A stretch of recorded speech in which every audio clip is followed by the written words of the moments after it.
episodio más de Parálisis Cerebral Respuesta. Si supieran lo divertido que ha sido empezar este episodio, o sea, entre los nervios y la risa, yo creo que ustedes se rieran conmigo.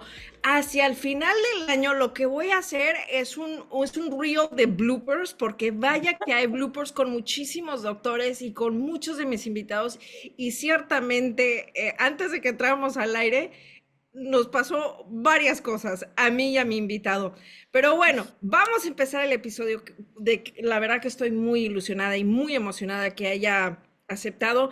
En este episodio me voy hasta Santiago de Chile. Mi invitado, Santiago Quintana, que también tiene parálisis cerebral, igual que yo, pero que de profesión es psicólogo y con una especialización en psicología comunitaria. Por ahí él me va a corregir si estoy ojalá que sí esté en lo correcto, porque si no ya te estoy agregando títulos.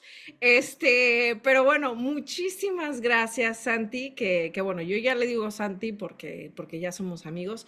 Muchas gracias, Santi, por acompañarme, por aceptar esta invitación, y también le quiero hacer un shout out muy breve a nuestra amiga Kiki, que nos presentó. Ella es la creadora de Nuestro Pie Izquierdo, que es una página por Instagram, ¿no? Una comunidad grande de padres y personas con parálisis cerebral.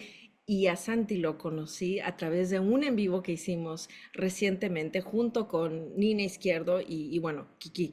Querida, te mando un abrazo y un gran saludo. Así que bueno, Santi, gracias por haber dicho que sí.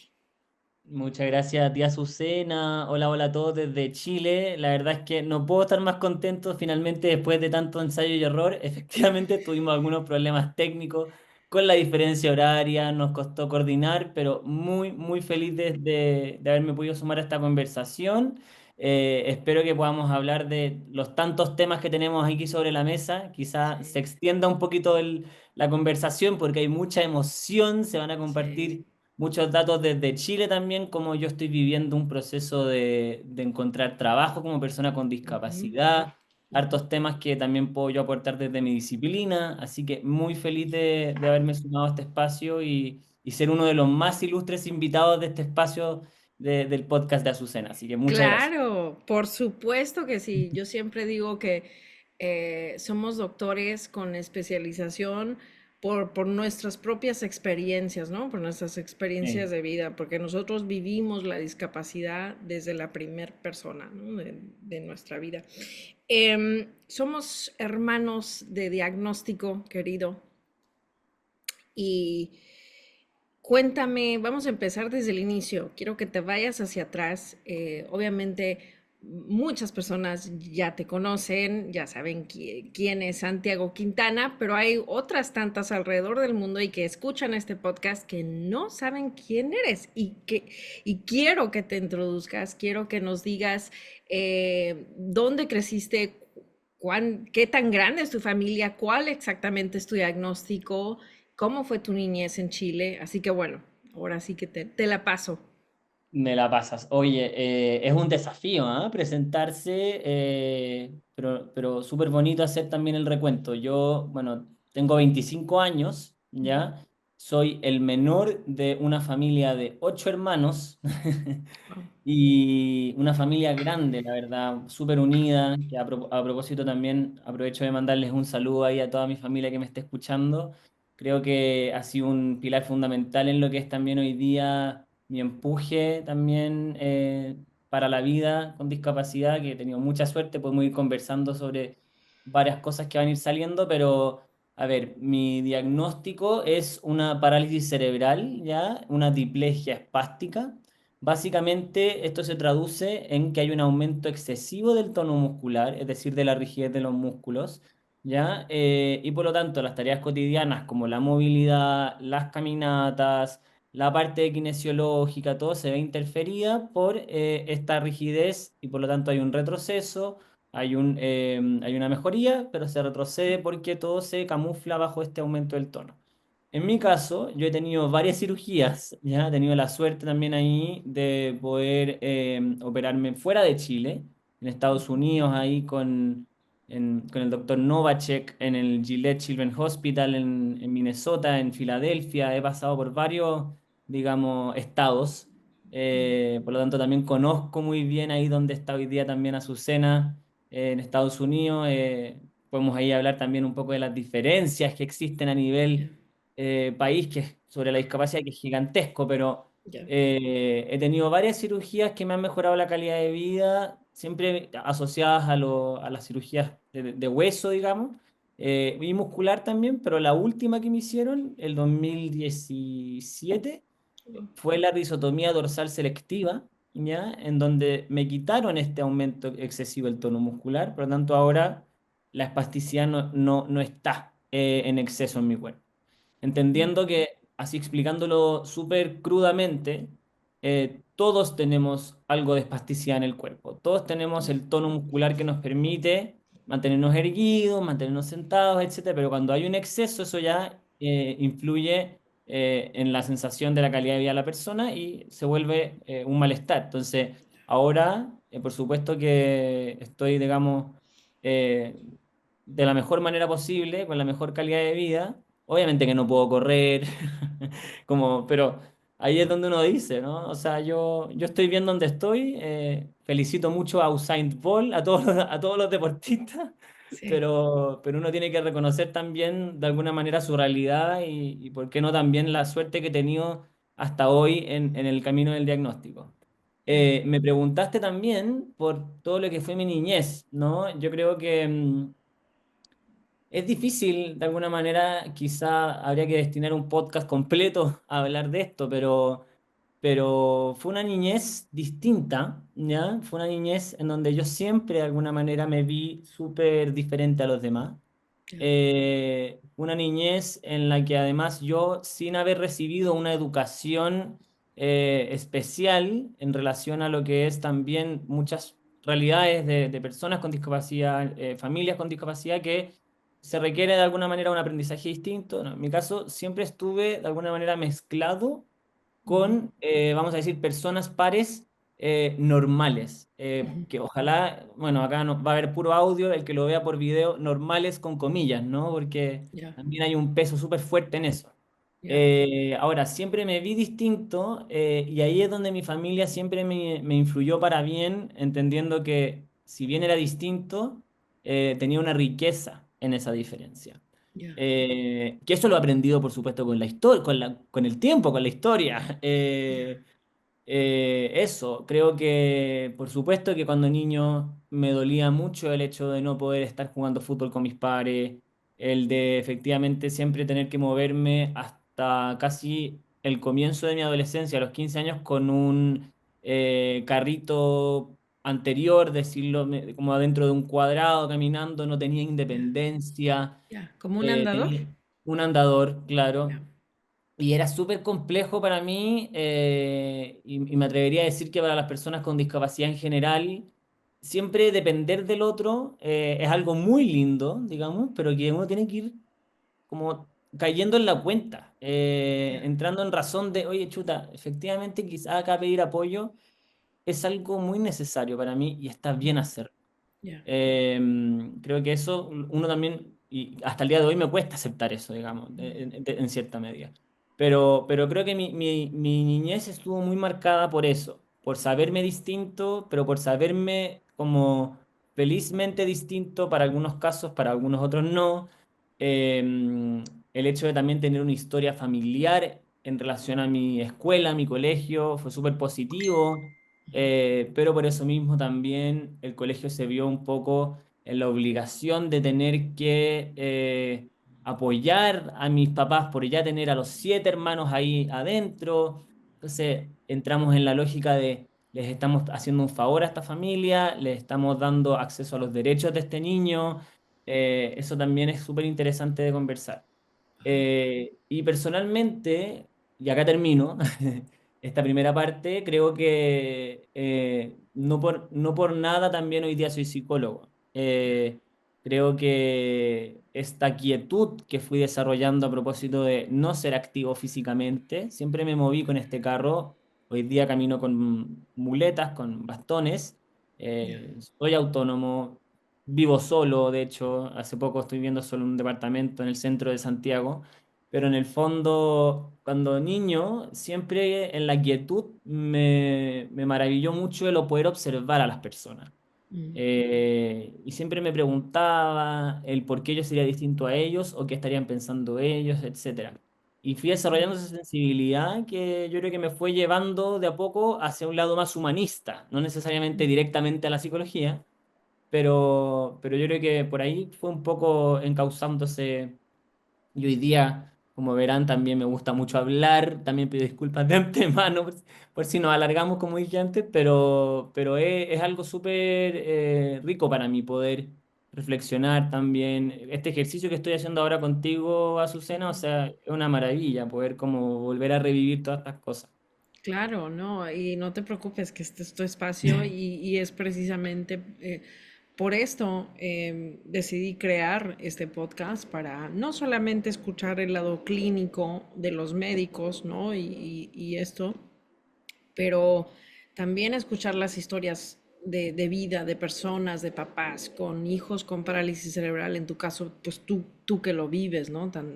Pues sí, toda tu vida es un diagnóstico para toda la vida, es algo que no se nos va a desaparecer, entonces yo creo que el que compartas tu historia es, es muy importante, ¿no? Y el hecho que estás en Chile también es increíble que podemos estar casi, casi como si estuviéramos tan cerquita. Mencionas, Sandy, que fuiste el menor de 7 hijos. De 8. Bueno, soy el octavo, claro. Ok, eres el octavo, el último. Em, ¿Cómo, cuál es tu relación con tus hermanos, ¿no? Todos mayores que tú. ¿Y cómo te ven ellos a ti? O sea, ¿cómo te tratan? ¿Cómo fue?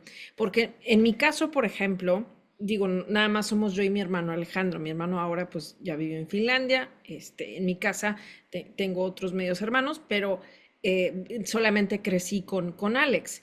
En mi casa el enfoque siempre fue hacia mí, porque yo era la que tenía la discapacidad. En tu caso, ¿cómo fue? Em, ¿Cómo fueron tus papás? O sea, cuando tú naciste se enfocaron, ¡boom!, solamente en ti, en Santiago, porque tú tenías la discapacidad, o fue de manera igualitaria, o no sé si se diga así, la verdad, en Sí, español, sí, sí, sí, sí. hacia todos. Esa es una. ¿Cómo te trataban tus papás? ¿Y cómo fue tu relación con tus otros hermanos? Ujú. Sí. Mira, creo que partimos por el lado fuerte, ¿no? Por el lado más como significativo y está bien, es un desafío y espero, bueno, mis hermanos que me estén escuchando, es algo que también he conversado mucho con ellos en distintas oportunidades. Creo que partiendo por el tema de mis papás, efectivamente, siendo yo el último, bueno, este diagnóstico a mí me lo dieron al año, cuando Ujú. recién mi madrina, ¿ya?, le sugirió a mi mamá llevarme al oftalmólogo porque se me iba un poco el ojo derecho, ¿ya?, hacia un cierto lado. Mi mamá, como buena madre, hasta el día de hoy, de 8 hijos, relajada a más no poder, entonces, porque más encima yo tenía de alguna manera actitudes físicas en donde de repente se me caía un poco, me sentaban y me iba un poco para el lado, pero porque era también muy gordo, por así decirlo, entonces podría Ya, haber sido muy regalón, podría haber sido muy flojo, algo como completamente normal, pero resultó ser que tenía efectivamente esto de la parálisis cerebral, de la diplegia espástica. Ahora, yo te diría que viendo hacia atrás y viendo también un poco cómo se fueron dando las cosas una vez que yo ya fui teniendo conciencia y todo el esfuerzo que hicieron ellos como papás para operarme no solo una, no solo dos, no solo tres, sino que 5 veces.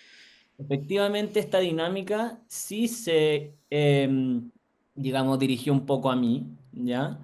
Pero porque también siendo el menor, ya muchos ya estaban como con su vida, no vamos a decir armada, porque varios eran adolescentes y qué sé yo, pero podían también ellos mismos como hermanos apoyarse entre ellos, entendiendo que los papás iban a estar más como preocupados de esta situación. Ya, Sin desconocer tampoco, que creo que ahí estuvo súper bueno lo que hicieron, involucraron a mis hermanos en lo que eran también, por ejemplo, mis visitas a Estados Unidos médicas. Entonces, ya, ¿qué hacían? Se iban conmigo, obviamente, y con dos hermanos míos ya, a Estados Unidos. Entonces, siempre lo mío giró en torno a mi realidad, pero compartida mucho, no con mis 7 hermanos, sino que con algunos, ¿ya? ya, ya, Eh, Claro, yo te diría que eso efectivamente un poco es muy difícil que no ocurra así. De lo contrario, uno diría, chuta, hay papás que efectivamente no se están preocupando como debiesen del niño, y creo que siempre hay que encontrar el punto medio en eso, en ya, poder efectivamente apoyar al hijo con discapacidad, a la hija con discapacidad, pero también, si es que hay más hermanos, poder hacer a todos parte de esto. ya, Eh, Entendiendo que también, y aquí se me viene a la mente algo que conversábamos también fuera de cámara otro día, ¿no? Como decir, chuta, yo personalmente con mis papás he vivido una relación preciosa, pero que me ha costado muchas veces que ellos entiendan ujú, lo difícil que es hoy día como adulto con discapacidad, eh, haber desarrollado ciertas fortalezas, ciertas debilidades, ciertas inseguridades, y en definitiva como sentirme 100% escuchado por ellos, 100% comprendido, ¿ya? Porque ya, escuchado, por supuesto que puedo llegar a sentir escuchado. De hecho, es más, siempre me escuchan.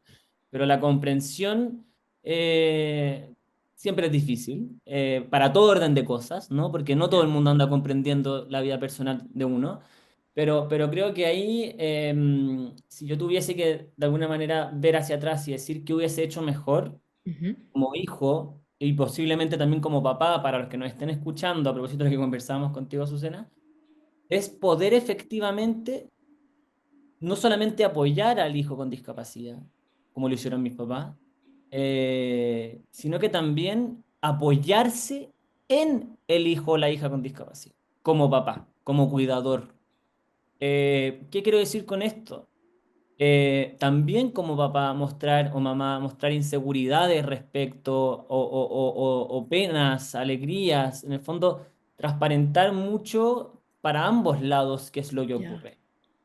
Porque de esa manera, creo yo, hubiese podido yo naturalizar muchísimo más cuáles eran las reacciones de mis papás ante mi historia de vida, no es de un plano cotidiano, sino que es de un plano muchísimo más profundo, que es efectivamente el cómo ellos vivieron mi discapacidad conmigo y mi ya, familia.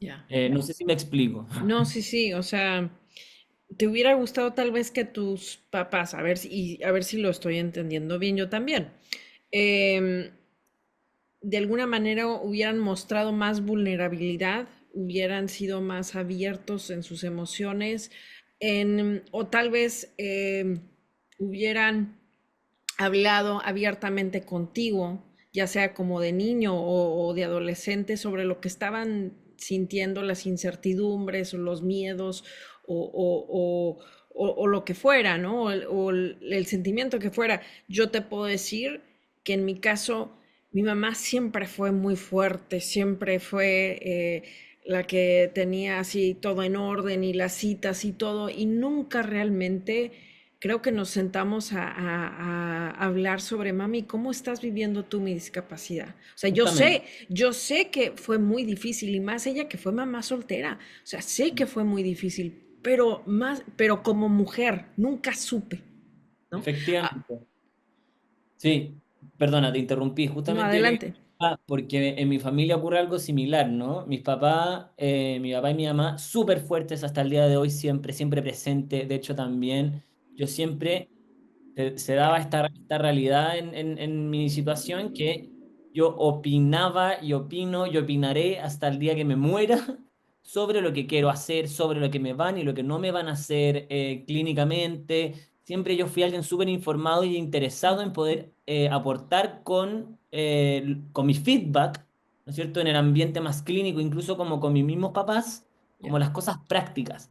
ya, Y eso es súper importante también como traerlo a la mesa, de cuán involucrado está el mismo paciente en su situación, en su realidad, Ya. tenga la discapacidad que tenga, discapacidad intelectual, digamos, discapacidad auditiva, o sea, de cualquier manera hay que involucrar a la persona porque es la única manera de que esto funcione para ambos lados y sobre todo se dé esta cosa media, por así decirlo, quiero decir, de elaborar una situación que puede ser difícil, como puede no ser difícil, pero el que diga que no ha sido difícil a nivel familiar o personal, que por favor me dé su número para hablar con él, porque en el Sí, fondo es un desafío que tocó y así como existen muchos otros en la vida de otros, hay que afrontarlo como salga. ya, Es algo ideal eso, de poder efectivamente contar con un espacio donde exista una vulnerabilidad mutua para que se elabore la historia. ya. Eso. Ya, no. Gracias por compartir esto, Santi. Efectivamente es un tema muy personal, muy profundo, así que la verdad que agradezco que lo hables tan abiertamente. Obviamente lo hablamos fuera de cámara, pero no es algo que ciertamente pues le venga tan fácilmente a muchas personas, así que agradezco tu vulnerabilidad hablando de esto, ¿no? Y moviéndonos un poco de tu niñez, digo, hay tantas cosas que me gustaría preguntarte sobre cómo creciste y tal, pero moviéndonos más hacia tu carrera, hacia lo que decidiste estudiar en la universidad, que lo escribí, señoras y señores, porque la universidad a la que él fue tiene el nombre más largo del mundo, en mi opinión. Es la Pontificia Universidad Católica de Chile. ¿Sí lo dije bien? Sí es. Perfecto, ok. Em, Como lo mencionaba al inicio del episodio, estudiaste psicología, una especialización en psicología social y comunitaria. Para aquellos que no estén familiarizados con lo que significa esto específicamente, danos una idea qué significa esta especialización y por qué decidiste, digo, ya lo mencionaste un poco al inicio, pero ¿por qué decidiste por esta carrera? Mira, gracias por la pregunta y efectivamente con mucho gusto te puedo aclarar y de alguna manera también visibilizar un poco lo que es esta rama de la psicología, porque uno cuando habla de psicología, ah, perfecto, sí, no, yo tengo una paciente, sí, mira, yo tengo un problema de pareja, yo estoy con ansiedad, yo de alguna manera estoy triste o estoy un poco desordenado con la vida, con los hábitos, qué sé yo. O el déficit atencional, qué sé yo. ¿Qué pasa? La psicología social comunitaria trabaja no viendo temas individuales, ¿ya? Digamos personas individuales, sino que va más allá y se sitúa en poder comprender los problemas sociales, ¿ya? Y en poder abordarlos para poder mejorar la calidad de vida de las personas, ya sea individualmente o un grupo, ¿ya? Ya. ¿Qué quiero decir con esto? Aborda a través de proyectos, trabajo con municipalidades, el sector público, políticas públicas, fundaciones, es decir, Ujú, ONG, digamos, cómo poder de alguna manera a través de proyectos y soluciones conjuntas con privados, con personas, digamos, como lo dije, fundaciones, digamos, cosas, no, ¿cómo se llama? Non-profit, no lucrativas, sí. claro, no lucrativa, encontrar soluciones o diagnosticar ciertas situaciones para poder abordar de cierta manera ciertos escenarios, etcétera. Y eso yo lo elegí particularmente por distintas razones. Bueno, en Chile, no sé si todos saben, pero hace algunos años hubo un estallido social, ya una manifestación bastante grande a nivel país, en donde hubiese se destaparon muchas cosas mal hechas que de mucha larga data que no voy a entrar ahí en detalle, pero básicamente se empezaron a visibilizar muchos problemas a Ya. nivel país. Fue en el Eh, 2017, ¿no? 2000, ya no me acuerdo, porque entre la pandemia y el estallido, que fue tan seguido, según yo es el 2019 el Ah, estallido. vale, ok, Sí, sí. 2019, sí, porque yo entré el 2018 a la universidad y el 2019 ya por el estallido se me cancelaron las clases y qué sé yo, todo a Ya, nivel país se paralizó un poco. Nosotros tuvimos, de hecho, por eso este mareo es porque tuvimos el estallido social y después la pandemia, ¿ya? vale. Entonces, ¿qué quiero decir con esto? Que yo creo que esos eventos en mí, también incluida la pandemia, como que despertaron un poco esa sensibilidad de decir, chuta, de partida a lo clínico, ya hay muchas personas que abordan problemas individuales, no, que es súper importante también la ansiedad, los problemas de pareja, los problemas, Ya, y ni siquiera incluso no están etiquetados todos los problemas. Uno puede ir ya, al psicólogo sin necesariamente tener un problema identificado, por el solo hecho de querer conversar y poder comprender cosas de la historia, pero ese plano individual me parecía un poco, a mí, como un poco corto en términos de alcance, porque yo siempre he tenido un poco espíritu de poder hacer cosas de manera colaborativa.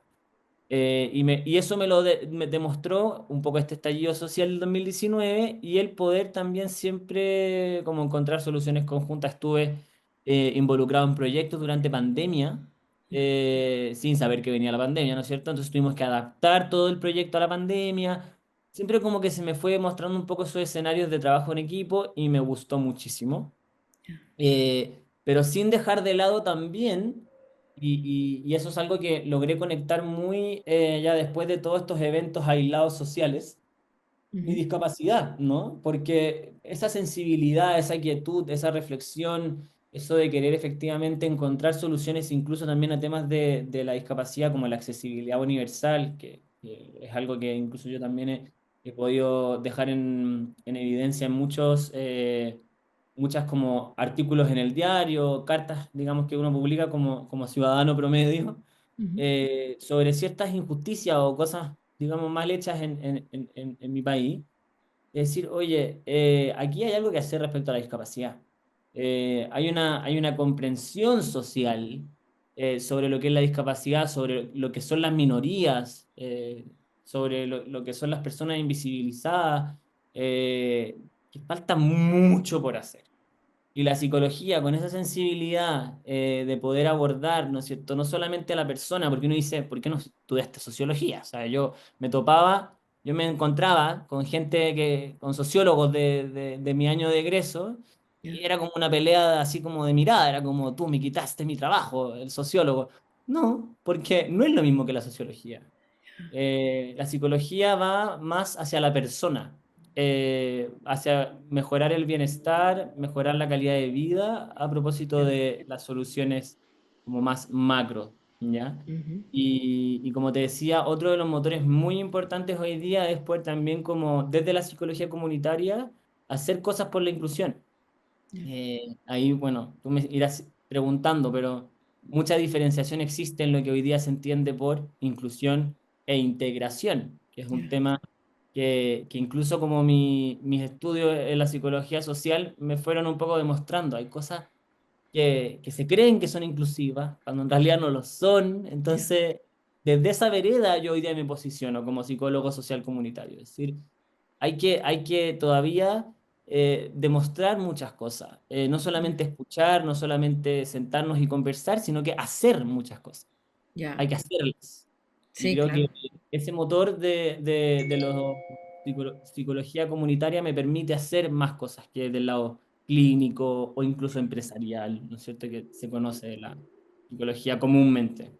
Ya, o sea, se me hace interesante porque lograste con tu carrera o has logrado em, conectar varias partes de tu identidad, ¿no? Te gusta trabajar en colaboración con alguien más, en grupos, luego pasa este estallido social en Chile y luego tu propia experiencia como persona con discapacidad, con parálisis cerebral, de alguna manera lograste conectar y poner todo esto y estudiar psicología, pero desde un ángulo social y comunitario.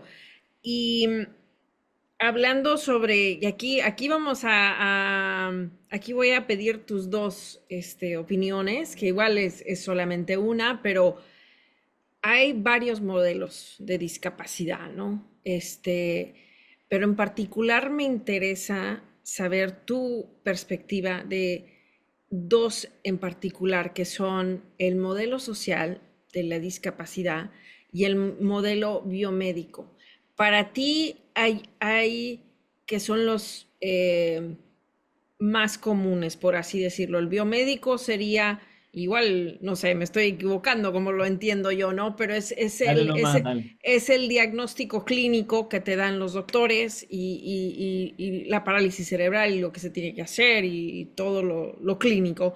Y el modelo social es todos estos impedimentos o estas barreras, vaya, no impedimentos, barreras que pueden impedir que una persona con una discapacidad pues se pueda desenvolver en la sociedad, todas estas barreras que existen, pero también cómo cambiar eso, ¿no? Y cómo ver a la persona con discapacidad más allá de su diagnóstico.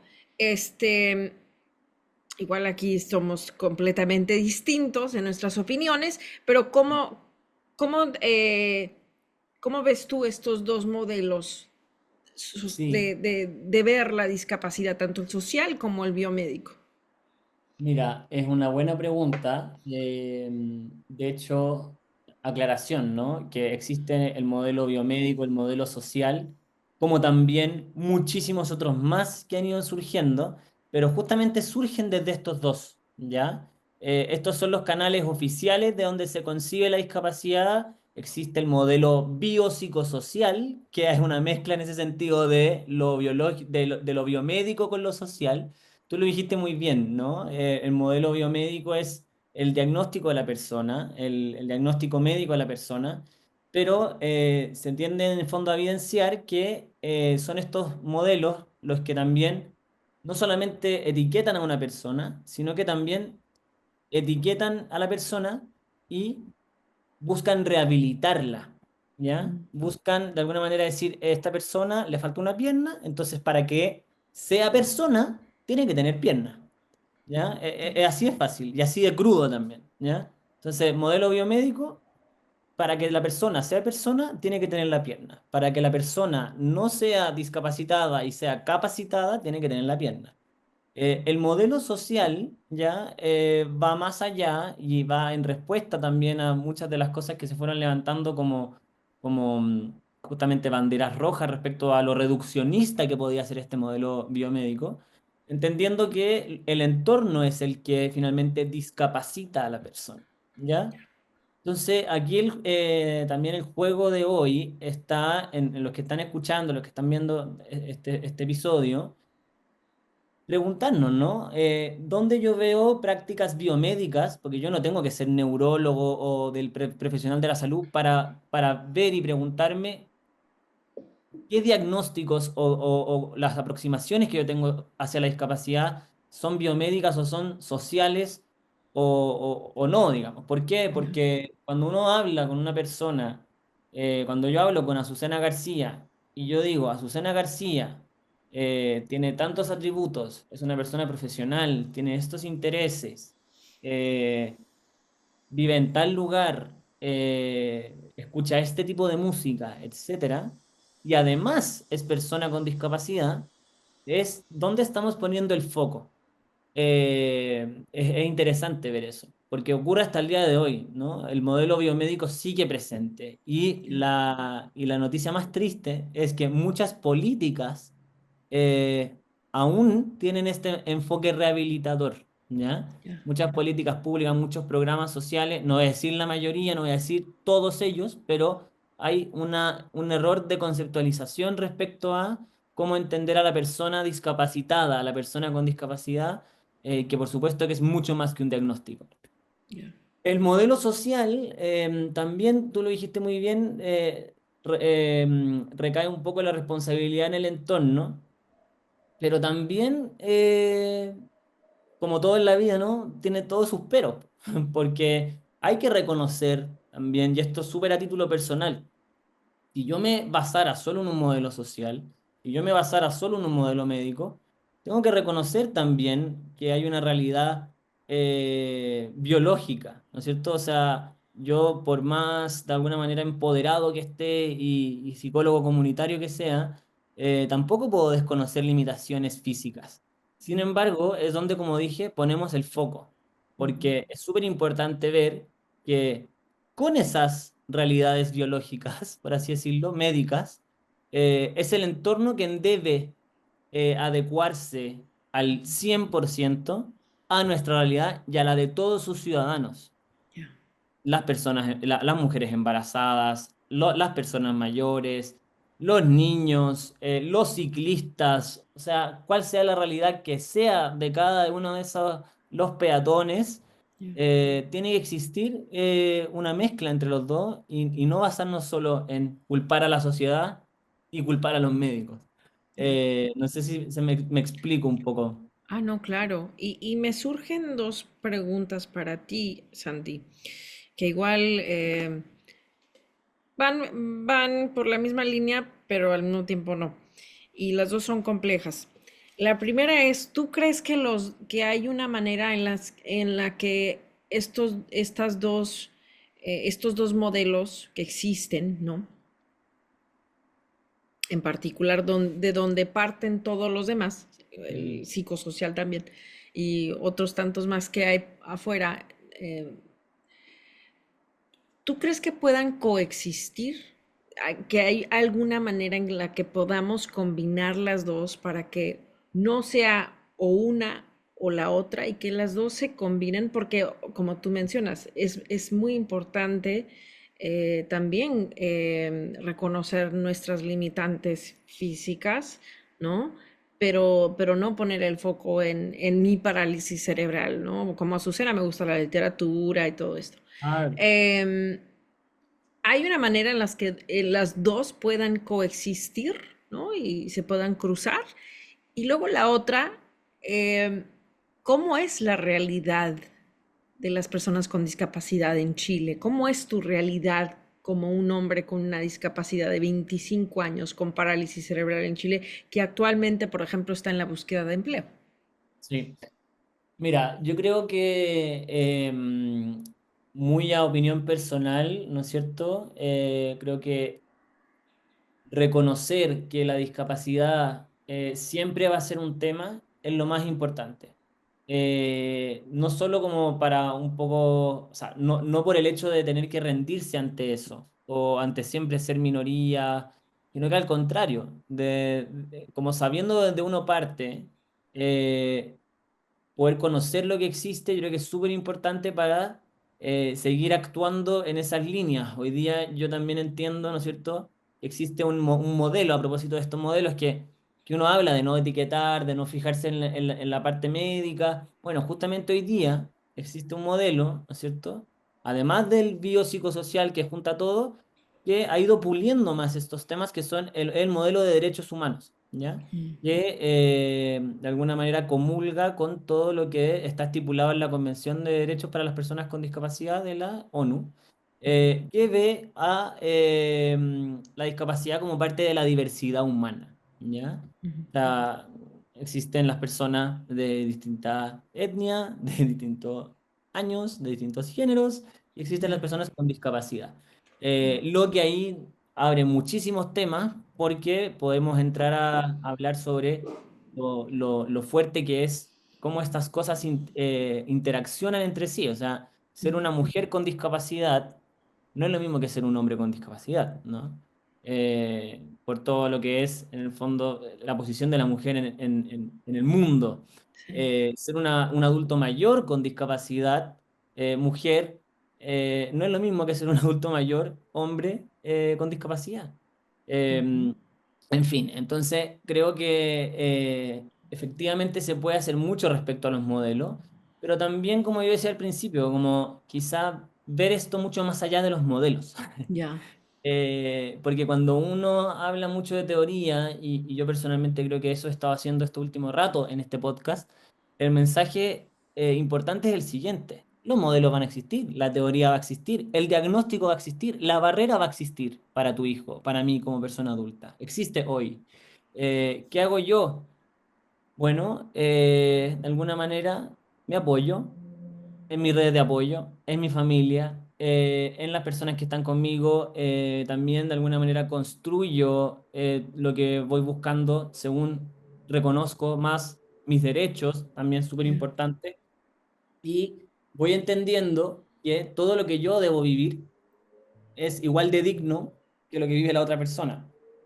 Entonces, en términos, por ejemplo, de inclusión laboral, perdón, en términos de inclusión laboral, que es algo que hoy día a mí me está pasando, ¿no? Vale la pena destacar, ¿no? Que solo el 40% de las personas con discapacidad hoy día en Chile trabaja, ¿ya? Entonces, solo el 40%, que es el 39,3%. ¿Qué pasa con ese otro 60%? yeah, Que hoy día yo estoy dentro de ese 60%, ¿no es yeah, cierto? sí, ¿Qué está detrás de eso? Y yo pienso, ¿no? Como para tratar de dar un escenario. yeah, ¿Será que acaso todavía las personas funcionan en base a el sensacionalismo que te genera, por ejemplo, como empresa o como persona que va a contratar a una persona con discapacidad, no solamente tener que cumplir con una ley, sino que como quedar como un mejor ser humano y creerse mejor o más empático por estar? Como que la invitación también es un poco a eso. Hoy día esta realidad en Chile, que tú me preguntaste por la realidad en ujú, Chile, ujú, es un poco esa. O sea, hay muchos datos. em, que por ejemplo también, o sea, el tema del estigma que recae sobre nosotros como personas con discapacidad, es decir, cómo las personas se perciben a sí mismas ujú, en relación a lo que se dice de ellas, ¿no es ujú, cierto?, en la yeah, sociedad. O sea, cómo eso también influye muchas empresas, muchos lugares en donde se trabaja, todavía no esté del todo naturalizado el ser una persona con discapacidad. yeah, Entonces, hay muchos otros datos duros, etcétera, pero en el fondo yo creo que en Chile, como lo hablábamos también fuera de cámara en algún momento, primero lo que se debe hacer, y aquí es muy opinión personal, es poder propiciar espacios o más espacios, ¿no es cierto?, yeah, en que efectivamente hayan personas con discapacidad yeah, trabajando, tomando decisiones importantes, etcétera, pero no desde una posición o desde un prisma que signifique como estamos cumpliendo con la ley, ¿ya? yeah, De hecho, en Chile existe que es el 1% de los empleados, sean más de 200 en una empresa, tienen que tener una discapacidad. yeah, Ahora, ¿eso se cumple? La realidad es que no en todos los lugares. Entonces, ¿por qué pasa eso? Hay muchos avances, ¿sí? Existen muchos avances. Las leyes son necesarias, yeah, pero me pregunto yo también si acaso son la respuesta a que efectivamente Chile y el mundo se vuelva efectivamente inclusivo, ¿ya? yeah, yeah, Chile y el mundo se vuelva efectivamente un lugar en donde una persona con discapacidad sea uno más que pueda tomar las decisiones en lugares importantes como persona con discapacidad, pero también como sujeto de derecho, yeah, como lo es cualquier otra persona sin esta condición, yeah, yeah, ¿ya? Creo que naturalizar eso va a ser súper importante.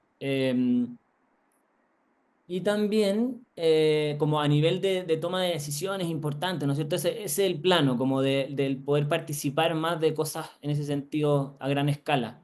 yeah, Pero ¿qué pasa con nuestra cotidianidad?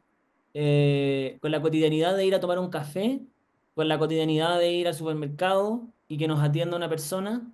mhm, ¿Por qué no hay personas con discapacidad en esos roles? yeah, ¿Por qué no en lo más cotidiano, en lo del día a día, también debiesen estar personas con discapacidad en esos espacios para, en definitiva, también ir naturalizándolo, pero de manera más rápida? Porque yeah, cuando uno convive en el día a día con alguien que te sirve un café todos los días y ves que tiene una discapacidad o que tiene una historia distinta, por así decirlo, una situación, eh, se vuelve más normal y yeah, me da piel de gallina hablar de lo normal y lo no normal, yeah, pero poniéndome los anteojos del mundo, yeah. efectivamente creo que aún falta mucha naturalización en ese sentido. Una Eso. de las cosas que hablábamos fuera del aire y anteriormente, Santi, ya lo has mencionado, pero me gustaría que lo hablaras y dijeras estos tres puntos que hablamos en su momento, porque digo, a mí me encantó cuando lo hablamos. Em, en Chile, en Estados Unidos, en España, en muchos lugares y hablando yo con muchas personas alrededor del mundo, hay este pedido es que se tienen que haber más personas con discapacidad en lugares de poder, tienen que haber más personas con discapacidad en el día a día, tienen que haber más personas con discapacidad como nosotros representadas en diferentes lugares, en consejos, en todos los lugares, ¿no? Tiene que haber, porque para que tengamos realmente una voz hay que haber representación y si no, pues Exacto. entonces es una representación falsa, ¿no? Porque tú puedes tener compasión y empatía por una persona con discapacidad, pero no sabes lo que es vivir con una discapacidad, eso es una realidad. ¿Por qué no estamos llegando a a estas metas querer, de ver a las personas con discapacidad en estos lugares, tanto en el día a día, ¿no? Pero también en lugares de poder? ¿Por qué crees que estos gobiernos, que nuestras sociedades no estamos llegando a estas metas de tener a personas como nosotros en diferentes espacios? ¿Es porque se nos ve como niños? ¿Es por qué? Sí, esto efectivamente ya esbocé algo anteriormente, ¿no? Y también lo conversábamos cuando fuera de cámara. Yo creo que hay un tema, tú lo dijiste muy bien, de la infantilización súper fuerte, súper fuerte, del sensacionalismo, que es que me evoca a mí como espectador la vida de la persona con discapacidad, la vida de una persona ajena, incluso, porque esto no es en el marco de la discapacidad, en el marco de lo burdo que puede ser, por ejemplo, una persona vulnerable y que si publican un video, una música bonita, ¿no es cierto? Que genial que los comerciales estén bien hechos, ¿no? Pero que finalmente tengan que visibilizar lo que tengan que visibilizar sin apelar necesariamente al sentimiento que esto te genera. Creo que en Chile particularmente, y aquí también viene algo a súper título personal, opinión, ¿no es cierto? Existe lo que se llama la Teletón, ¿ya? Ujú.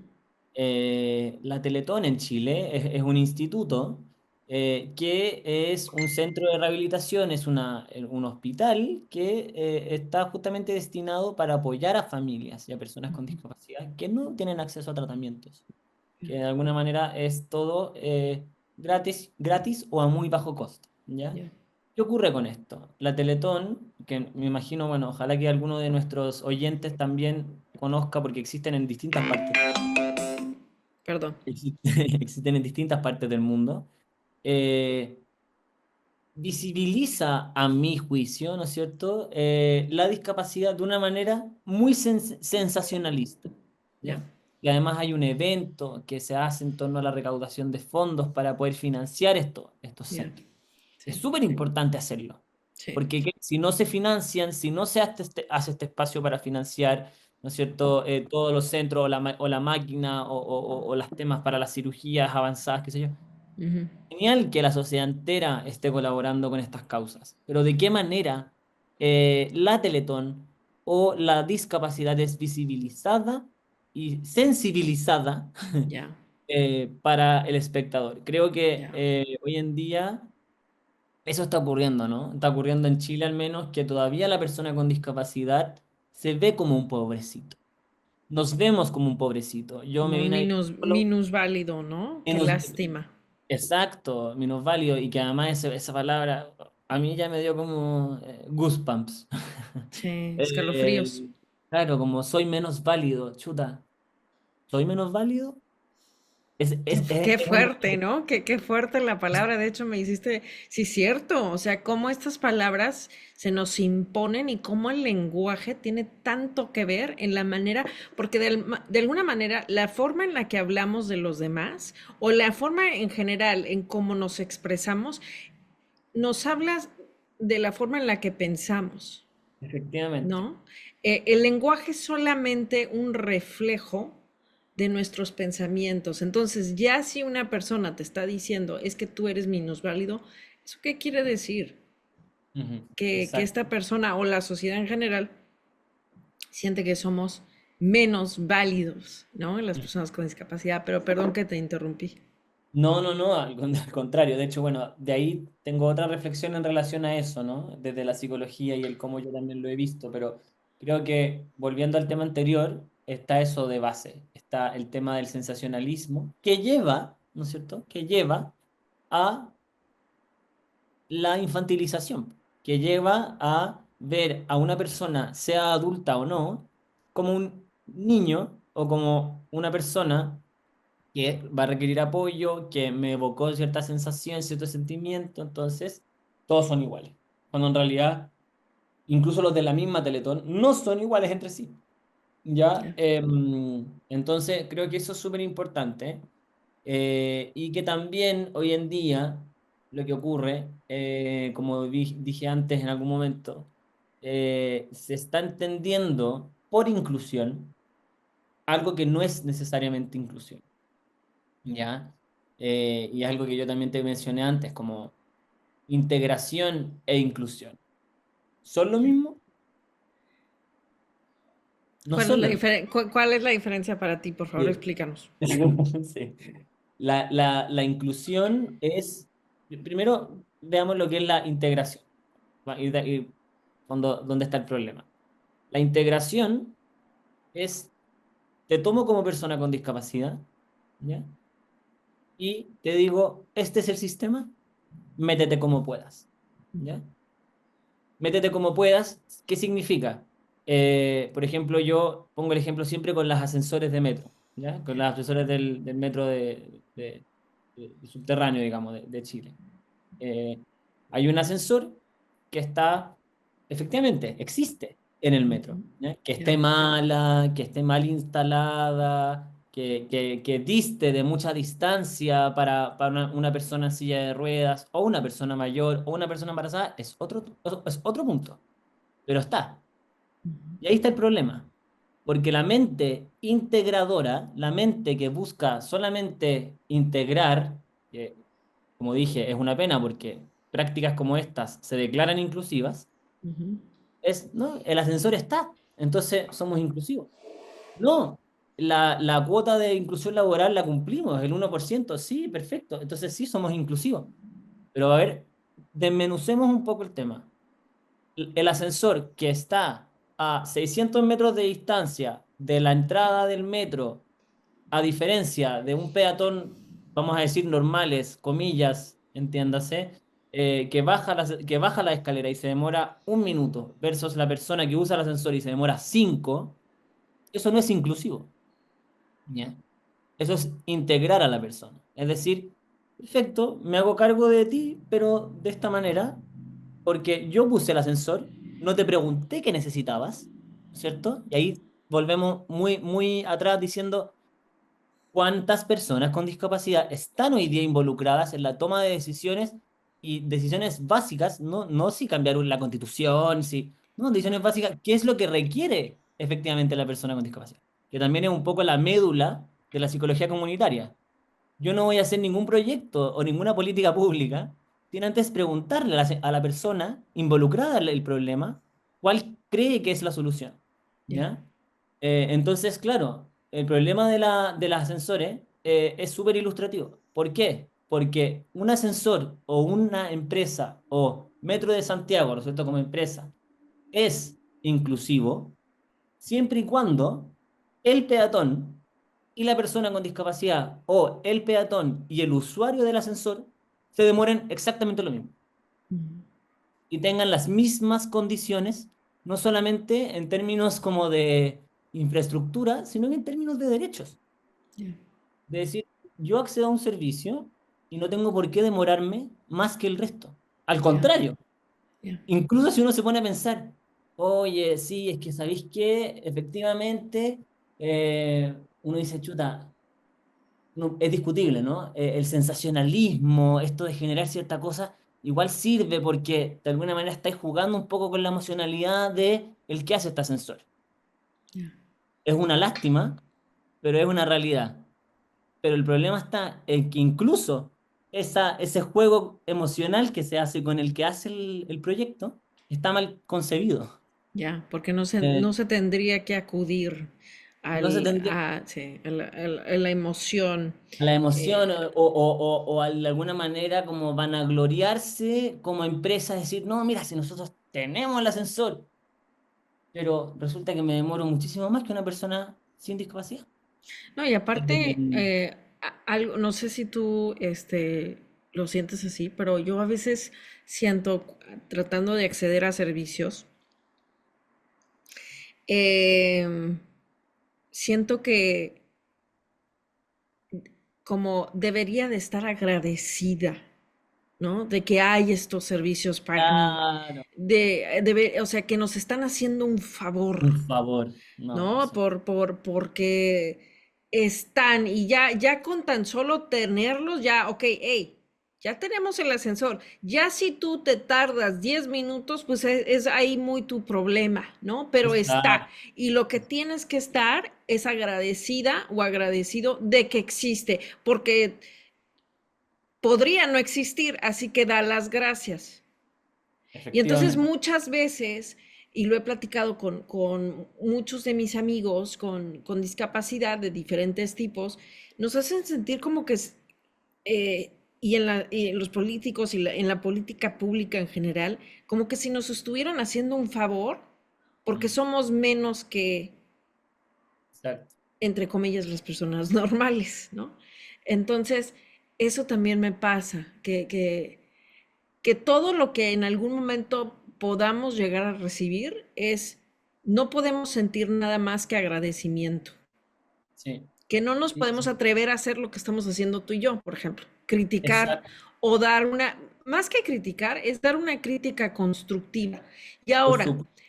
Por supuesto. eh, hablándolo porque tú tienes experiencia también en trabajando en proyectos y diseñando proyectos y campañas y tal.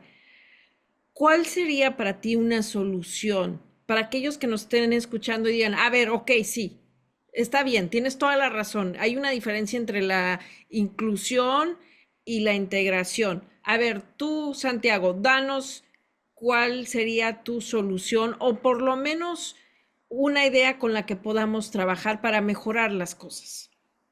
Sí, mira, harta responsabilidad me pusiste. Pero yo creo que partir por efectivamente, porque esto no solamente ocurre en el Metro de Santiago, ocurre precisamente también en espacios cerrados, ocurre en empresas, ocurre, entonces hay como que salir a la Ujú, calle y gritarlo. Y creo que por eso también como que me moviliza mucho el tener a la psicología comunitaria como canal, porque no es algo que yo pueda decir solo en una consulta con un paciente, es vamos a hacer cosas para que esto cambie. Y ya, creo que lo primero en ese sentido es poder como socializar esta nueva mentalidad, ujú, ¿ya? Una nueva mentalidad que signifique, oye, la inclusión es esto, no ujú, esto. ¿Ya? Hay leyes, la 20.422 en Chile, que tiene millones de incisos, por así decirlo, respecto a la accesibilidad universal. Está todo muy bien estipulado en Chile, al menos no sé en Estados Unidos, sobre de cuántos metros tiene que ser una rampa. Ok, perfecto. Entonces, guíate por eso y sé realmente inclusivo, ¿ya? Porque, claro, no, es que son muy pocos y efectivamente el 1%, pero ¿por qué ver la inclusión como algo solo para la persona con discapacidad? Eso también es algo que hoy día a mí me mueve mucho el piso. Y precisamente, bueno, ahora próximamente me voy a trabajar con comunidades rurales en el sur de Chile, ujú, ayudarlos a emprender, ¿ya? Y sacar adelante emprendimientos desde la innovación. Y cuando me preguntaron por qué quería participar de la instancia, esto es súper fuera de libreto, pero ¿por qué quieres participar de la instancia? Entre otras cosas, les dije, porque me cansa mucho el hecho de hablar de inclusión solo en ámbitos de discapacidad.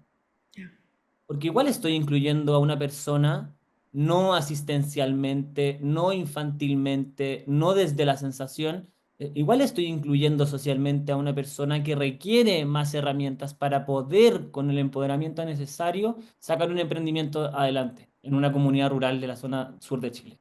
ya. Entonces, Yo creo que la solución es dejar de ver la inclusión social Ya. como algo exclusivamente para las personas con discapacidad y entender que la inclusión social es para todos. Y puede sonar súper lindo, yo me podría hacer una polera, puedo hacer una taza que diga Social Inclusion is for everyone. No, o sea, aquí no es marketing, es realidad.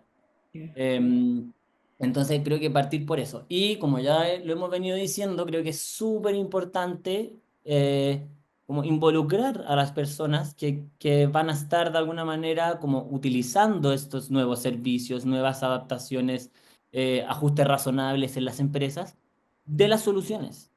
Porque también existe mucho a raíz de lo que es la infantilización. Pasa mucho también con la discapacidad intelectual. Yo tuve la suerte de trabajar hace algunos meses atrás con personas con discapacidad intelectual, Ujú. justamente para poder empoderarlos en su rol y que ellos hablasen por sí mismos, que ellos Ya. reconocieran sus derechos, que ellos supieran efectivamente qué es lo que ocurre con ellos. Porque ¿qué pasa? Las personas con discapacidad intelectual, y creo que eso se ilustra súper bien, pero también me atrevería a decir que ocurre con todas las discapacidades, y dice, chuta, pero es que en realidad, ¿a qué lo vamos a molestar si puede que no entienda mucho de lo que está hablando, de lo que vamos a hacer nosotros? Como yo, como ingeniero civil industrial, tengo todos los cartones, tengo todos los títulos de aquí y de allá. Obviamente que lo que me puede decir una persona me puede aportar, pero yo tengo el conocimiento. No, señor.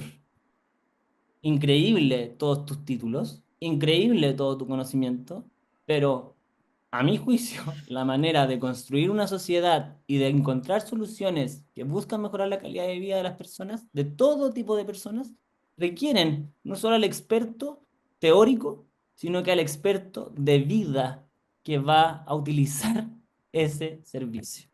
Entonces yo creo que se requieren a personas con discapacidad en proyectos de accesibilidad universal. Se requieren a personas mayores en proyectos de personas mayores.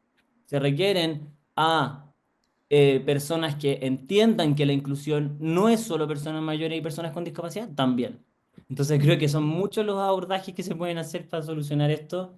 De nuevo, no haciéndolo como una estrategia de marketing, sino que haciéndolo como una necesidad urgente y súper fácil de empezar a implementar.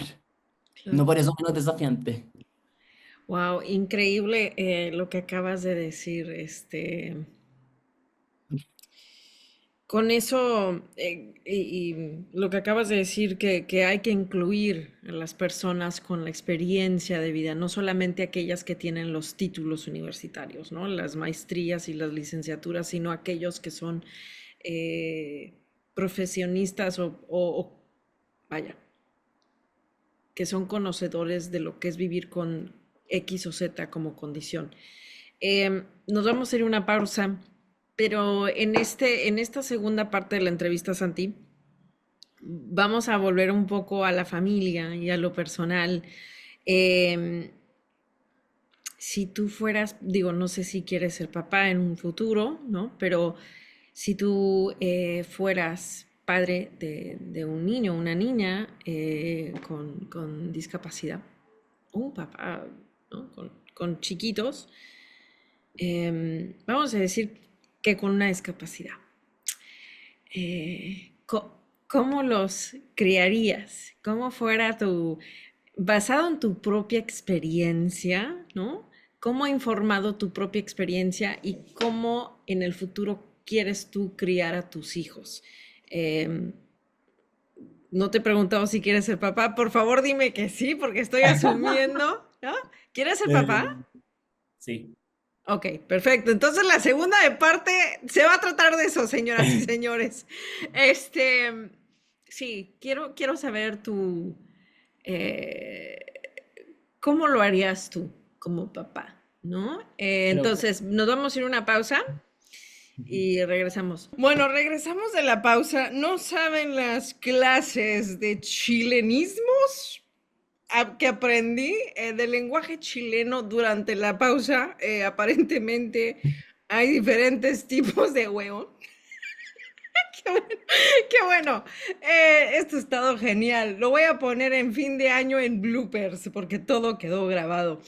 Bueno, regresando a lo que quedó pendiente en el segmento anterior, que Santi nos dijo que sí quiere ser padre, pero más allá de esa pregunta, que obviamente sí quiero que nos respondas cómo serías tú un padre y si tu hijo llega a tener una discapacidad. Em, no sé cómo tú lo experimentas o cómo tú lo has vivido, pero por ejemplo, como mamá, como mujer con discapacidad, yo siento que a muchas de nosotras o persona con discapacidad, se nos cuestiona nuestra maternidad o paternidad, pero ¿cómo? Tú tienes una discapacidad, ¿cómo vas a ser mamá o cómo vas a ser papá si no te puedes ni cuidar tú o siempre te estás cayendo o no, o sea, ¿cómo vas a cuidar tú a otro niño, a un pequeño o a un chiquito, ¿no? Yo, por ejemplo, digo, lo compartía con Santi antes de entrar, hoy me caí, ¿no? O sea, se nota para los que estén viendo en video, me caí, me raspé aquí, me corté acá, y así, pues, mínimo 2 veces al día, a veces que me caigo y pierdo el balance, ¿no? Y la estabilidad. Y, y cuando muchas de mis amistades por ahí mencionan, porque yo tengo, por ejemplo, 37 años, que quieren tener hijos, pero que tienen una discapacidad, como que se les voltea a ver como que si fueran bichos raros. Pero ¿cómo te puedes tú atrever a tener eh, esa ilusión, ¿no? De ser padre o de ser madre? Y esto es algo que tú y yo hablamos fuera del área y en otra oportunidad, el famoso locus y la manera en que la sociedad nos percibe como personas con discapacidad y lo que se dice, ¿no? Ujú. Sobre nosotros con discapacidad y en particular en temas de maternidad o paternidad. ¿Cómo lo abordas tú? Mira, es un tema bien importante y de hecho qué rico poder estar hablando de esto en este espacio, por lo mismo, ¿no? Bueno, yo tengo 25 años y creo que todavía me queda mucho por delante, pero efectivamente sí me gustaría ser papá, ¿no? No me cierro a la posibilidad de poder tener una familia, de poder criar a mis hijos. Tengo afortunadamente también muchos sobrinos a propósito de esta familia que tengo y me gusta, me enternecen mucho los niños. Sí, creo que es un desafío también el cómo, ¿no es cierto?, uno como papá o incluso como tío empieza también a naturalizar esto mismo en su mismo entorno con los niños. Por lo general uno tiende a pensar que los niños no entienden mucho, pero en realidad saben todo, intuyen todo. Y yo hoy día, algunos sobrinos, otros no, o me han dicho también mis hermanas de repente que de repente le preguntan, oye, ¿qué le pasó al Santi, mamá? Y mis hermanas le dicen, usaba muleta, tiene que apoyarse en ella, y como desde un poco la ingenuidad que ellos sienten, Ujú. y que está súper bien que lo tengan. Ahora, efectivamente, volviendo un poco al tema, creo que por eso me gustaría mucho como tener esa posibilidad en algún momento. Hoy en día estoy soltero, pero no me cierro la posibilidad de efectivamente formar una familia. Y como tú bien decías, ¿no? Quizás llevándolo un poco más a tu ejemplo, a tu vivencia o a una vivencia que me contaste de una cercana tuya, ¿cierto? Que efectivamente quería hoy día ser mamá, que está teniendo ese anhelo, es un anhelo natural que todos tenemos y quienes no lo tengan también súper bien, digamos. Pero ¿qué pasa con la discapacidad? Y volviendo un poco al tema de la interseccionalidad que se junta, ¿no es cierto? Mujer con discapacidad, hombre con discapacidad, mujer con discapacidad inmigrante en un país, por ejemplo, mujer con discapacidad y nivel socioeconómico, estudios a propósito de si tiene o no un título que diga que hay mucha estigmatización, muchos temas que juegan a favor y en contra de cómo la sociedad entiende lo que es un buen padre o una buena madre. Pero desde el punto de vista de la discapacidad, y acá me voy a poner de nuevo como, claro, de la psicología social, la psicología clínica, cómo se entiende todo esto del locus de control que yo te contaba en algún momento. Esto se atribuye muchos años atrás a la teoría del aprendizaje social de Rotter, ¿ya? Que es un autor, un psicólogo, ya no me acuerdo mucho en detalle, pero creo que era de Europa, ¿no es cierto? Que hablaba del locus de control interno y el locus de control externo, ¿ya?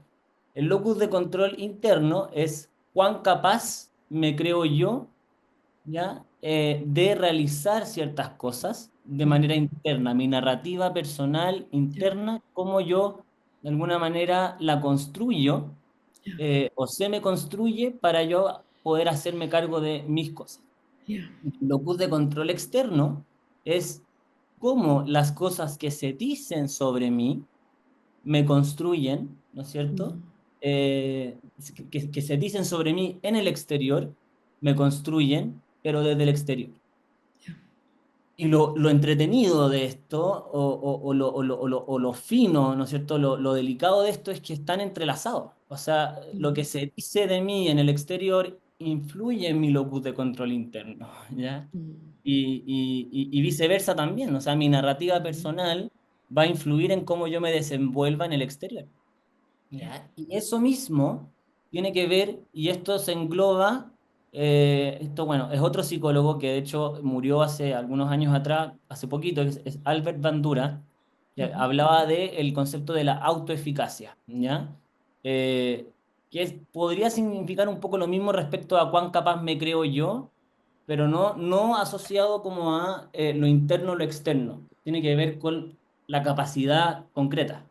Es decir, autoeficacia, así como existe la autoestima, ¿no es cierto? Es cómo yo me percibo la autoestima, que es otro concepto, otro autor, otra teoría, cómo yo me cuido, cómo yo me regaloneo a mí, cómo yo me protejo a mí mismo emocionalmente. La autoeficacia tiene que ver con eso, es cuán capaz soy yo de hacer ciertas cosas, ¿ya? Y por eso es que el locus interno y el locus externo conversan muy bien con la autoeficacia. Desde ese marco teórico, vemos hoy día en cómo la sociedad, a propósito de la paternalidad, perdón, de la paternidad, de la maternidad, cómo la sociedad, ¿no es cierto?, ha construido una imagen de lo que es la capacidad para ser papá o ser mamá, por esto mismo. O sea, no es que esta discapacidad, o sea, chuta, no va a ser capaz, no va a ser capaz. Y cómo eso influye hoy en día en esta persona que tú me estabas contando, que tú me estabas contando. O sea, cómo yo recibo toda esta información de una sociedad que sin conocerme, sin preguntarme, sin profundizar en mi historia, sin profundizar en mis anhelos, como querer ser madre y querer ser padre, conoce realmente cuáles son mis capacidades más allá de la discapacidad o no. O sea, la autoeficacia, el locus de control interno y externo, por eso se dice también, ¿no es cierto?, que es muy importante la infancia y cómo construir de alguna manera los vínculos con los niños, con las niñas, con lo mismo. O sea, si uno eh, educa, ¿no es cierto?, a un niño, a una niña, constantemente diciéndole, no vas a poder o tienes ciertos problemas, etcétera, etcétera, eso va a influir en cómo la persona se va a construir a sí misma. Lo que no significa que todo tenga que ser color de rosas, todo tenga que ser positivo. Y eso, de hecho, es otro tema que bueno que salió ahora como a flote, porque también lo hablamos fuera de cámara en su momento. También hay de alguna manera, muchas emociones negativas, muchas cosas que tienen que ir ocurriendo y que son parte de un proceso, pero no se pueden desconocer y no se pueden tapar entendiendo que no todo va a ser positivo y no todo tiene que ser negativo. Entonces, yo creo que efectivamente hay algo ahí en la sociedad que todavía influye mucho en cómo nosotros como personas con discapacidad no solamente nos construimos constantemente, ¿cierto? Porque es súper, digamos, desafiante estar como tratando de romper un poco ese libreto social que existe sobre nuestras capacidades o sobre nuestros intereses, como tener que un poco andar siempre demostrando lo indemostrable, por así decirlo. es súper agotador, no sé si te pasa eso a ti. Sí, no, claro. O sea, algo que mencionábamos sobre el positivismo y estas emociones de esta necesidad de las personas de siempre, y más que me sucede a mí y que se puede regresar a este cansancio que se siente, no sé cómo lo vivas tú, pero esta necesidad de la gente de decir, pero es que tienes que ver el lado positivo, pero es que tienes que estar agradecido, pero es que tienes que ser positivo y tal y cual. Cosas que de alguna manera sí cansan, yo lo veo como falso positivismo, esta manera de constantemente estar positivo y agradecido. O sea, yo soy la primera en decir, y en las mañanas empiezo mi mañana agradeciendo por muchas de las cosas que tengo, porque reconozco em, mi propio privilegio en muchas cosas. Pero hay momentos en los que sí estoy muy triste, sí me encabrono, con el perdón de la palabra, que sí quiero sentir la rabia, que sí quiero sentir el enojo hacia, por ejemplo, o sea, y esto me acaba de suceder, hoy, por ejemplo, Mm. en mi edificio, yo vivo en un tercer piso, hay un ascensor, el ascensor ha estado fuera de servicio 2 meses. ¿Y qué pasa? Es el único ascensor del edificio, entonces nada más hay escaleras. Y ayer precisamente le escribí al manejador del edificio, le dije, oye, ¿cuándo van a arreglar esto? Porque si bien yo puedo bajar las escaleras, o sea, Mm. ya se me está complicando y de hecho, por eso me caí, perdí el balance en las escaleras y sí me enojo y sí me encabrona porque como yo, hay otros, igual soy la única discapacitada en este edificio, pero hay gente mayor que necesita ese ascensor y sí, o sea, me enoja que no ven la importancia, no le dan la prioridad que debería de tener, ¿no? Y hay estos días en los que no solo eso, pero que también el dolor me duele las piernas, como lo hemos mencionado tantas veces. Y de alguna manera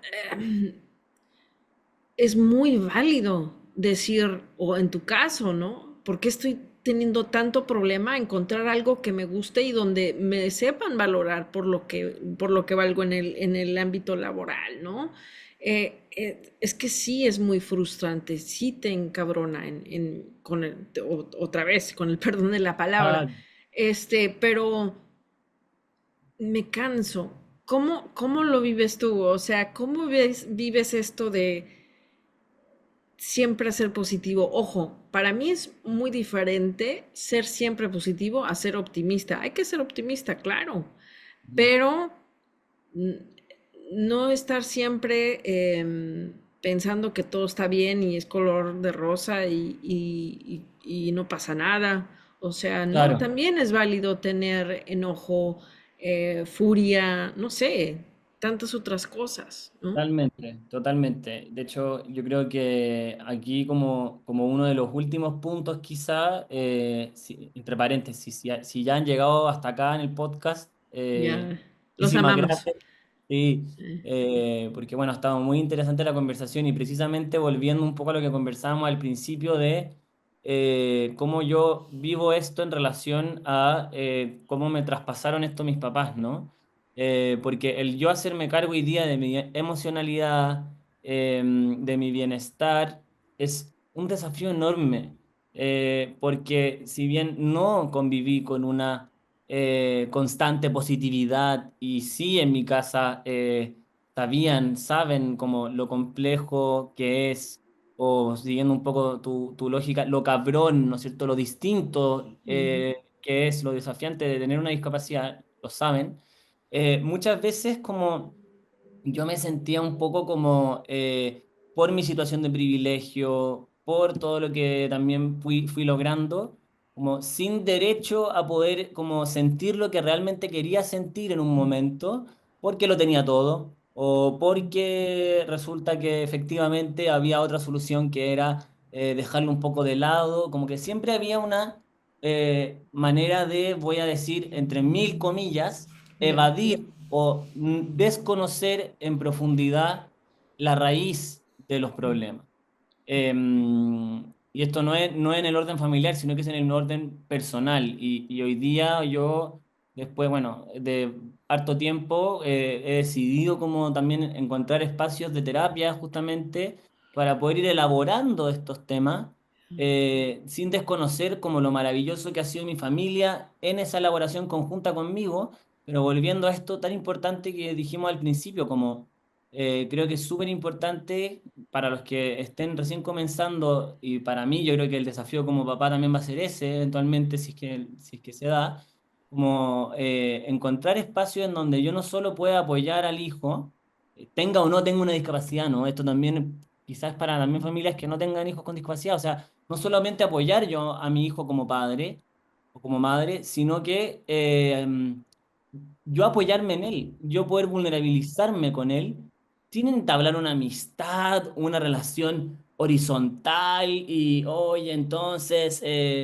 tú que haces estupideces y ya, no, o Ya, sea, los roles, de hecho, ya, creo yo, de poder efectivamente saber lo que está bien y lo que está mal son súper importantes, tener los ya, límites claros como padre hacia un hijo, pero también es súper importante encontrar espacios de vulnerabilidad mutua, sobre todo si hay una discapacidad de por medio, para apoyarse mutuamente. Creo que eso, como que con eso me quedo y espero también estar a la altura si eventualmente se me da el regalo de poder tener una familia en donde no solamente pueda yo ser escuchado o pueda yo también escuchar a mi hijo, sino que también como poder validarlo, poder reconocer lo que está ocurriendo en ese minuto, o poder reconocerme junto a él en ese ya, minuto de dolor necesi- necesitado también, ya, eh,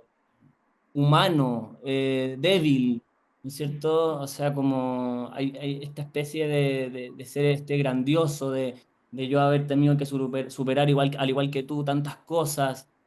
Chuta, no, sabéis que de repente hoy día digo ya, estoy buscando trabajo, pero en realidad, chuta, ya me voy a empezar a mover, ya, voy a seguir actuando por aquí, pero hoy día digo, no me está resultando, ya, y no me está resultando, entonces, ¿qué hago? Tengo que hacer algo, tengo que detenerme, muchas veces ha sido un proceso largo, efectivamente ahora estoy con varios proyectos como sobre la mesa y he tenido mucha suerte, digamos, pero ha sido un proceso complejo porque de repente uno como que se lo agarra mucho la máquina de la producción, del hacer de la serie, ¿no? El no de detenerse y de decir, chuta, ¿qué está ocurriendo aquí? ¿Hacia dónde quiero ir? ¿Hacia dónde pido ayuda? Eso es súper, súper importante. ya. Em, y esta ya es la última pregunta de la entrevista, Santi, que me ha encantado completamente. Es que, en tu opinión personal, ¿qué es algo que la sociedad tiene que cambiar o cómo te gustaría que la sociedad cambiara en relación a su percepción a las personas con discapacidad? Chuta, es una buena pregunta y creo que para conocer la respuesta a esta pregunta, escuche el podcast de nuevo.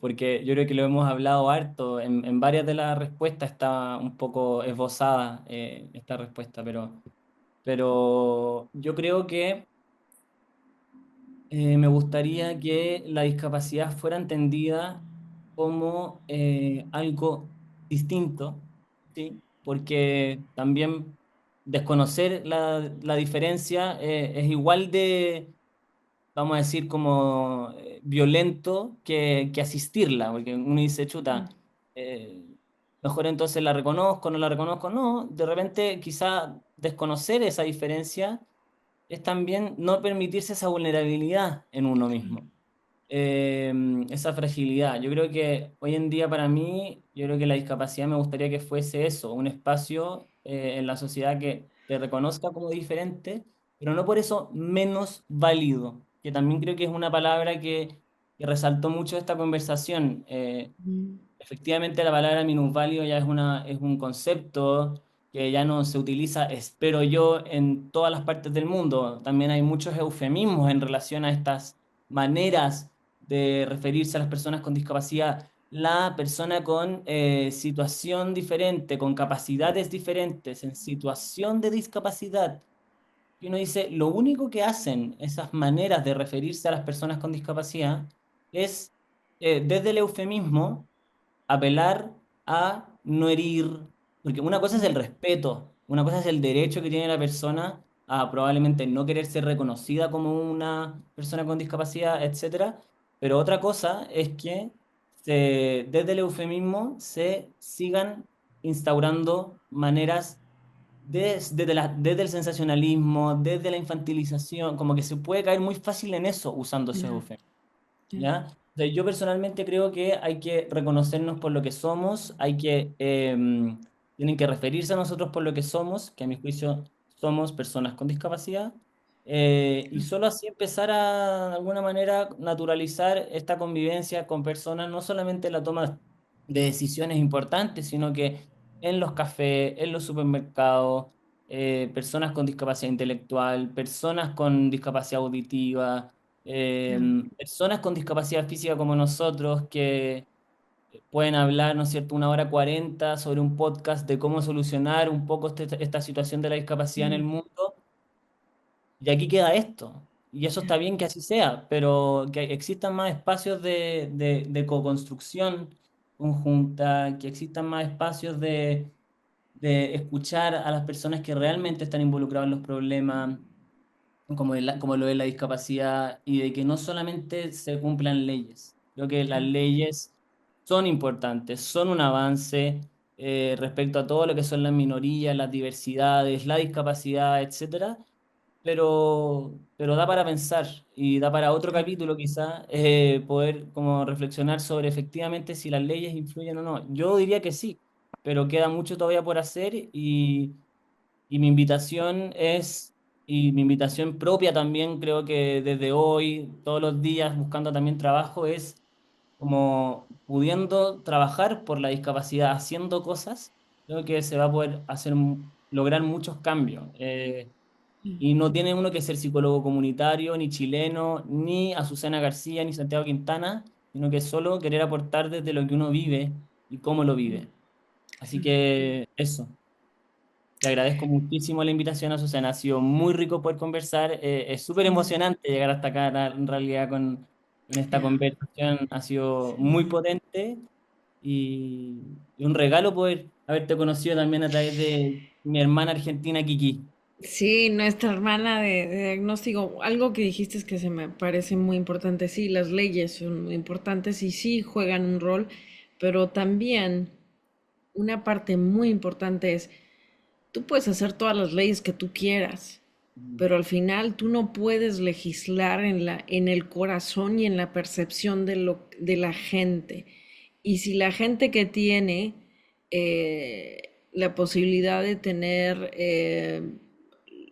posiciones de poder, por ejemplo, dentro del gobierno o lo que sea, dando un ejemplo, si estas personas todavía nos ven como minusválidos, como no iguales o Ujú. como no podemos aportar por nuestra discapacidad, lo mismo que una persona, entre comillas, normal, ahí está el problema y lo estamos viendo, por ejemplo, en Estados Unidos, donde se quieren borrar muchos de los derechos con las personas con discapacidad. Sí, hay muchas leyes y mucha legislación, pero ¿qué pasa? Que las personas con poder en el gobierno no ven lo que nosotros podemos aportar, ¿no? Entonces, ahí regreso a mi punto. O sea, sí, las leyes son importantes, pero al final son tan importantes como las personas que las apoyan. Entonces, eso es lo que les da la fortaleza.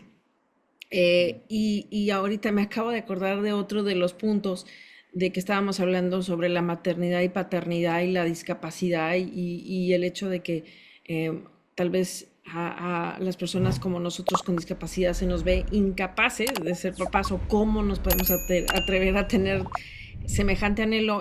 Yo creo que hay peores discapacidades como la incapacidad de amar, la incapacidad de la empatía, de la compasión que va que es mucho peor que una persona que quiere ser madre y que por ahí se mueve en una silla de ruedas. Yo creo que hay que analizar eso y lo que pasa es que eso no se puede ver, ¿no? Y es mucho más fácil de esconder, pero por ejemplo la incapacidad de amar, híjole, eh, Absolutamente. Está súper de es, acuerdo. Sí. sí, Queda mucho por entonces, hacer todavía. mucho por hacer, pero ha sido una delicia hablar contigo, amigo mío.